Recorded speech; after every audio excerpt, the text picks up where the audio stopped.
Lisa from Mobile Tech Review, and today we're going to look at two affordable Android smartphones from T-Mobile. We have the myTouch and the myTouch Q. And if you think you've heard those names before, 1, 2, or maybe 3 times, well, you have. T-Mobile recycles the name, but these are the latest, greatest products, and they'll be available August 8th in the affordable section of the smartphone freezer. So here we have the myTouch and the myTouch Q. The Q is the one with the keyboard, following the usual T-Mobile convention there for the myTouch line. And the myTouch line has changed. It was kind of sort of like T-Mobile's High line back in the day. It was when HTC made the myTouch phones. And now they've become the affordable phones, and they're always paired, keyboard and keyboardless. And the last group were made by LG, and this time we have phones made by Huawei. These will sell for $49.99 with a contract. And they run Android OS 2.3.6 Gingerbread. That's right, for that price you do not get the latest, greatest version of Android or anything close to it. We're still talking about the old phone OS that we saw about a year ago. But again, for the price, that's what you're going to get. And unlikely, honestly, that you're going to see any kind of upgrade to ICS here. The last gen myTouch Q and myTouch were very similar in terms of specs. We paired those up for a video review, and these guys are just about identical other than the keyboard. They have the same physical design, again, other than the keyboard, and the same specs. There was a little difference in the screens in the previous generation. Here you're looking at 4-inch LCD displays, 800 by 480 resolution. They're not bad displays, actually. They're pretty clear, not grainy at all, not bad to look at. They have 1.4 gigahertz Qualcomm Snapdragon CPUs with Adreno 205 graphics. That is a single-core CPU. It's been a while since we've seen a single-core CPU. Pretty much everything has been some form of a dual-core, so don't expect lightning performance out of these phones. They're quad-band Edge GSM phones, and they have HSPA Plus actually on T-Mobile's bands, though. We'll show you our speed test numbers, and we're not seeing anything like the speeds that we get on T-Mobile's HSPA Plus 42 megabit per second phones. We're seeing more like 5 megabit per second down versus sometimes as high as 17 on the other phones. These guys have 1 gig of RAM and 2 gigs of internal storage, but there is a microSD card slot, so you can expand on that. They have 5 megapixel rear cameras and front 720p cameras that you can use for video chat. They both come with T-Mobile TV, the usual selection of T-Mobile applications that is honestly verging on bloatware these days. There's so many of those apps that get preloaded. We have TeleNav GPS Navigator there, and Google Maps is here as well. Bluetooth 2.1, Wi-Fi 802.11 BGN with Wi-Fi calling, which is pretty nice for the money. So let's take a look around the phones.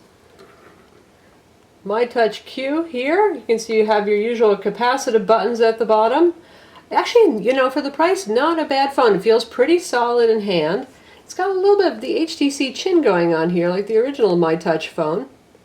And we have a matte, rubbery kind of back here. It feels nice. It doesn't slip out of your hand. And of course, because these are 4-inch phones, it's pretty pocketable and pretty easy on the hand. So if you have small hands or you hate big phones, it's not a bad thing. Here's your 5 megapixel camera, your LED flash, and there's your speaker grill, microphone hole there. Headphone jack up top, power button, also kind of rubbery. It feels almost a little bit rugged. It's not bad at all.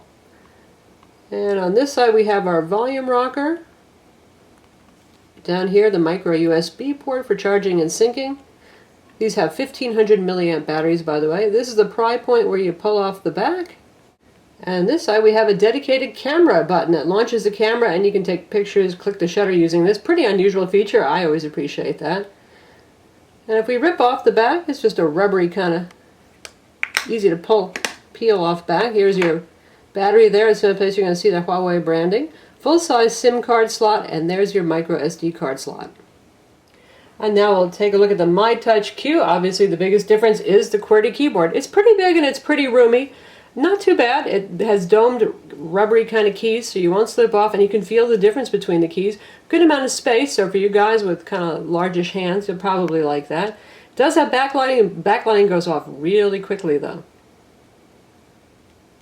These days, it's really hard to find any kind of QWERTY smartphone, so certainly it's a selling point for this, and I wouldn't be surprised if this one outsells the myTouch not Q model.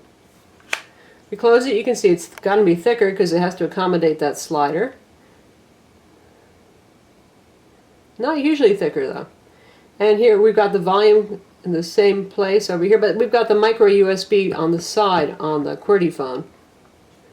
Nothing down here except for that pry point to pull off the back, which will show you pretty much the same stuff we just saw in the myTouch. Big old microphone hole there. Dedicated camera button once again. Nice rubbery power button up top and your headphone jack. And the back. Speakers down here. There's your 5 megapixel camera, your LED flash. And this is what it looks like from the back when it's open. Pretty much standard stuff. The slider has a nice clunky kind of feel to it. It's just what you want. It's a little spring loaded there, so it's easier to open and close, and it snaps shut very nicely. There's no rattling going on here. Really pretty good for the price. Now both of these being myTouch phones have the little Genius button right over here, and basically this is Nuance voice command to do a variety of actions. We press that.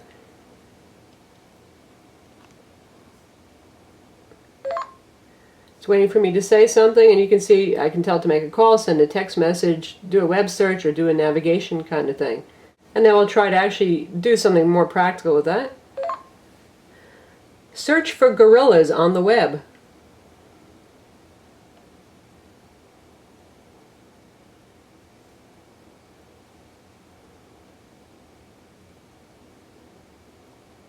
And look at that, gorillas on the web. Took a little bit of time, but nothing too extraordinarily slow, so it works. Also, as part of the help you out newbiness here, you can choose between two UIs, a more standard Android UI or one that's a little bit geared towards helping you out. They do some UI customization. You can see here we've got little square boxes behind the icons for applications. I'm not really particularly fond of the way that looks, but and here we have the app drawer segregated up. This I find useful. I don't know about you, but you can go between all apps, just things you've downloaded, recent applications that you've used. LG does much the same thing in their UI. All applications, and then you have the persistent shortcut down here for call, messages, browser, email, and going back home again.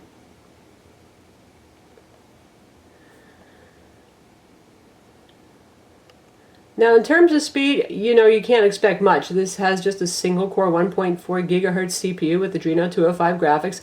And Quadrant, we scored about 2,000 on both of these phones. Again, the same internals, they do the same thing. On Tutu, we got a 3600, which is actually, not that bad compared to other phones. And GL Benchmarks Egypt off-screen test, that was 19 FIPS. A little ouchy there. If you're looking at something like the Samsung Galaxy S3 or the HTC One S, which of course are higher-end phones, you're looking at something closer to 60 FIPS for gaming there. But that said, this can actually play games pretty well. We put Dead Trigger on here. We're going to show you how it runs. That's pretty good. Navigating the actual UI, though, at times I notice it really bogs down, and you hit the screen a second time because you think it actually didn't notice what you were doing, but it did, and then, well, you get yourself into one of those messes where you've got too many taps and the phone is trying to play catch-up. So there's some of that going on here, but like I said, oddly, for games, it does quite well. Browser speeds are pretty good.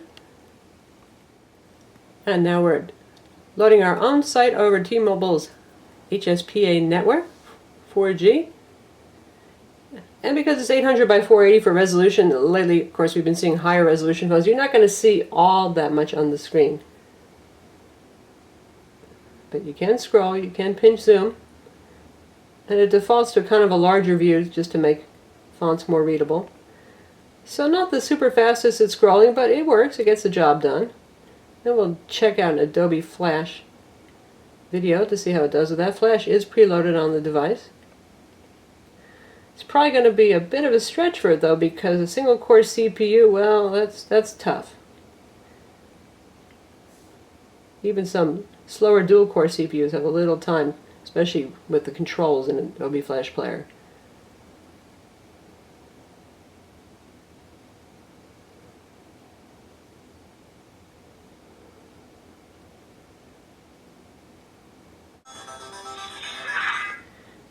And now it took a little time for it to get going, but This is Lisa from Mobile Tech Review. it's running. Look at the It's doing what it should. Prime UX And we'll see if we can pop it out to full screen. Now, we already looked at the UX31A, which is classic Ultrabook. Classic Ultrabook with ULB-C. That was pretty smooth too. SSD drive So not too inside bad. is different though. Might look the same on the outside. So there's your Adobe Flash. And of course you can use the YouTube player on this. You don't have to watch Flash video if you prefer the more streamlined experience that is HTML5 video. Call quality on the phone is good, not stellar though. It sounds a little bit staticky, fuzzy sometimes.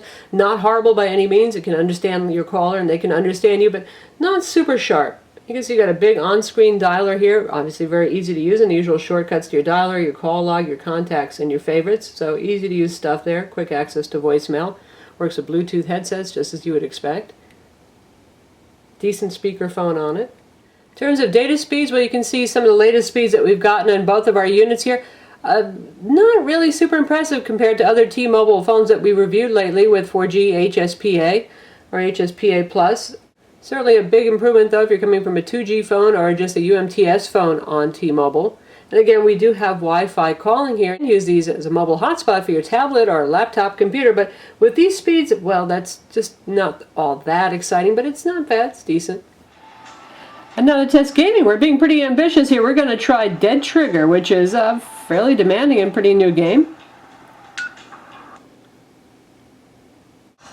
And here we are, ready to take on some zombies.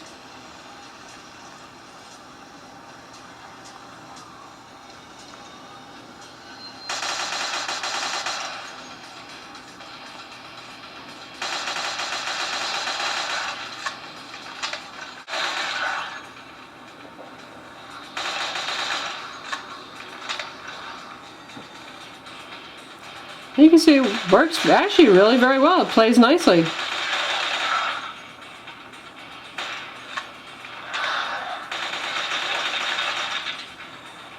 And we've got that 5 megapixel camera on the back and the video chat camera up front. So here's what the user interface looks like. Again, you can use that dedicated camera button up here, which is pretty handy, or you can use the on-screen. You can see we've got quick things for switching back and forth between your front and rear camera, turning the flash on and off, switching between camera and video, more settings, quite a few settings, so not bad on the software side. But as you can imagine, it's a 5 megapixel camera on a budget phone. The pictures it takes and the video it shoots, well, they're okay. They're not super stellar, but not too bad either. So that's the T-Mobile myTouch and myTouch Q, available on August 8th, and they're made by Huawei. If you're looking for a budget phone, I have to say, for $49.99, you used to get just an okay kind of feature phone for that price. You're getting a lot here for your money.